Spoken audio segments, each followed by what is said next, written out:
Assalamualaikum warahmatullahi wabarakatuh. Perkenalkan, nama saya Sabrina Naila Putri Ferdianto dari kelas 2 IC, Prodi Manajemen, Fakultas Ekonomi dan juga Bisnis. Di sini saya akan menjawab tugas UTS Agama Manajemen semester genap. Pertanyaan nomor 1, jelaskan bagaimana rukun iman, Islam dan juga ihsan saling berhubungan dan mempengaruhi perilaku seorang manajer dalam lingkungan kerja. Berikan contoh nyata dari situasi yang mungkin dihadapi.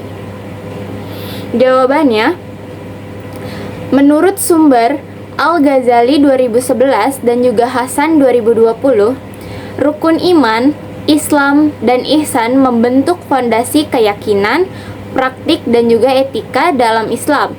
Dalam dunia kerja, seorang manajer yang beriman akan memegang teguh nilai-nilai kejujuran dan juga tanggung jawab, yaitu iman. Praktik Islam seperti sholat dan juga zakat mengajarkan kedisiplinan dan juga kepedulian sosial, yaitu Islam.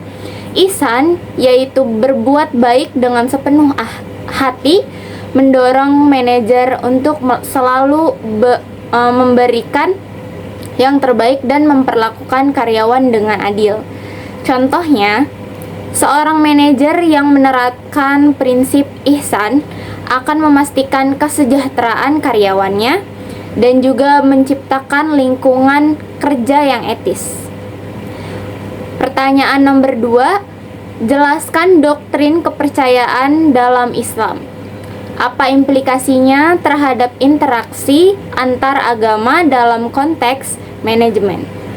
Jawabannya, di sini menurut sumber dari Qardawi 1997, An-Nawawi 2005, Siddiq 2019, doktrin kepercayaan dalam Islam meliputi tauhid, keesaan Allah, risalah, kenabian, dan juga akhirat. Dalam interaksi antaragama di tempat kerja, pemahaman bahwa semua manusia memiliki hak yang sama dalam bekerja dapat menciptakan lingkungan yang inklusif. Seorang manajer yang memahami nilai-nilai Islam akan menghormati keyakinan karyawan lain, memastikan kebebasan beragama, dan juga menerapkan kebijakan yang adil bagi semuanya. Lalu selanjutnya pertanyaan nomor 3, jelaskan sebuah rencana tindakan yang mengintegrasikan nilai-nilai akhlak dalam praktik manajemen di perusahaan.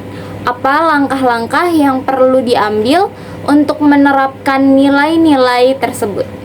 Jawabannya, di sini menurut sumber Capra 2008, Al-Faruq 1986, Ismail 2012, dan juga Zainuddin 2015, mengintegrasikan akhlak dalam manajemen membutuhkan langkah-langkah, yaitu yang pertama, menerapkan kode etik berbasis nilai-nilai Islam seperti kejujuran, amanah, adil, dan juga tanggung jawab.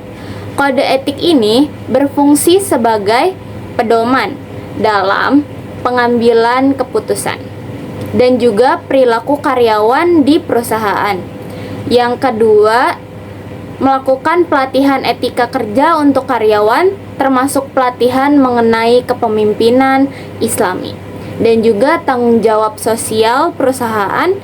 Yang terakhir, transparansi dalam pengelolaan bisnis. Yang ketiga, penerapan sistem penghargaan dan juga sanksi, yaitu memberikan insentif bagi karyawan yang menunjukkan perilaku berbasis akhlak dan memberikan teguran kepada yang melanggar prinsip etika. Yang keempat, memastikan transparansi dalam proses manajerial, seperti keterbukaan dalam pengambilan keputusan, pengelolaan keuangan yang jujur, serta komunikasi yang jelas antara manajemen dan juga karyawan. Nomor 4, Pertanyaannya, jelaskan contoh situasi di mana birrul walidain, berbakti kepada orang tua, dapat diterapkan dalam konteks profesional. Bagaimana hal ini dapat mempengaruhi hubungan kerja dan juga budaya organisasi? Jawabannya, menurut sumber Ibn Khaldun dan Rahman dan juga Asad, birrul walidain dapat diterapkan dalam dunia kerja dengan menunjukkan rasa hormat kepada atasan dan juga senior, sebagaimana menghormati orang tua. Dalam budaya organisasi, nilai ini menciptakan lingkungan kerja yang harmonis dan juga penuh penghargaan. Misalnya, seorang karyawan yang menerapkan birrul walidain akan menghormati keputusan manajemen serta berusaha memberikan kontribusi terbaik.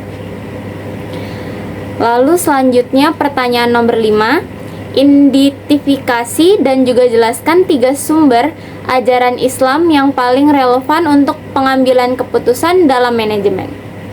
Bagaimana sumber-sumber ini dapat digunakan dalam praktik sehari-hari? Jawabannya, menurut sumber Al-Bukhari, Muslim, Kamali, dan juga Ghazali, Al-Quran sebagai nomor yang pertama terdapat Al-Quran sebagai pedoman utama dalam menentukan prinsip keadilan dan juga etika kerja. Yang kedua, hadis menyediakan contoh konkret dari Nabi Muhammad SAW dalam kepemimpinan. Yang ketiga, ada ijtihad, memungkinkan fleksibilitas dalam menghadapi perubahan zaman dengan solusi berbasis Islam. Dalam praktik sehari-hari, seorang manajer dapat menggunakan ketiga sumber yang tadi saya sebutkan untuk membuat kebijakan yang adil dan juga lebih bermoral. Pertanyaan nomor 6, jelaskan proses ijtihad dalam konteks modern. Apa tantangan yang dihadapi oleh para ulama dalam menerapkan ijtihad di era globalisasi dan teknologi saat ini? Menurut sumber Halak 2009, Rahim, Sahrur, Auda, dan juga Kamali, ijtihad adalah usaha intelektual untuk menggali hukum Islam dalam permasalahan baru. Tantangan yang dihadapi dalam era modern termasuk yang A, kemajuan teknologi yang mempercepat perubahan sosial seperti perkembangan AI atau Artificial Intelligence, dalam bisnis yang memerlukan fatwa atau regulasi Islam. B, terdapat perbedaan interpretasi di kalangan ulama yang bisa menyebabkan variasi hukum dalam berbagai aspek kehidupan modern. C, terdapat globalisasi yang menuntut fleksibilitas dalam penerapan hukum Islam agar dapat diterapkan di berbagai negara dengan konteks budaya yang berbeda. Untuk mengatasinya, ulama harus menggunakan metodologi yang kuat dan juga berbasis Al-Quran, seperti hadis yang relevan dengan zaman, seperti pendekatan maqasid syariah yang mempertimbangkan maslahat manusia. Pertanyaan nomor 7, jelaskan rancangan sebuah program pelatihan untuk manajer yang mengedepankan nilai-nilai Islam dalam kepemimpinan. Apa saja komponen utama yang harus ada dalam program tersebut?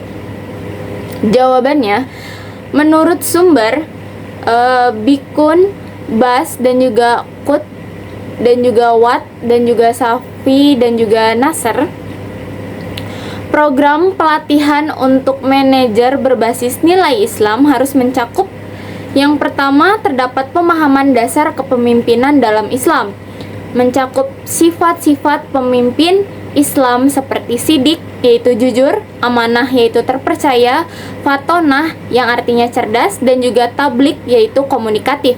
Yang kedua, penerapan etika Islam dalam pengambilan keputusan, misalnya dalam menentukan strategi bisnis yang tidak bertentangan dengan prinsip syariah. Yang ketiga, terdapat studi kasus tentang kepemimpinan Nabi Muhammad SAW. Sebagaimana Rasulullah menetapkan musyawarah dalam pengambilan keputusan, serta kepemimpinan berbasis kasih sayang dan keadilan. Yang keempat, terdapat praktik manajerial yang berbasis nilai-nilai Islam seperti membangun budaya kerja yang harmonis, menerapkan keseimbangan antara dunia dan juga akhirat, serta membentuk perusahaan yang berorientasi pada kesejahteraan karyawannya.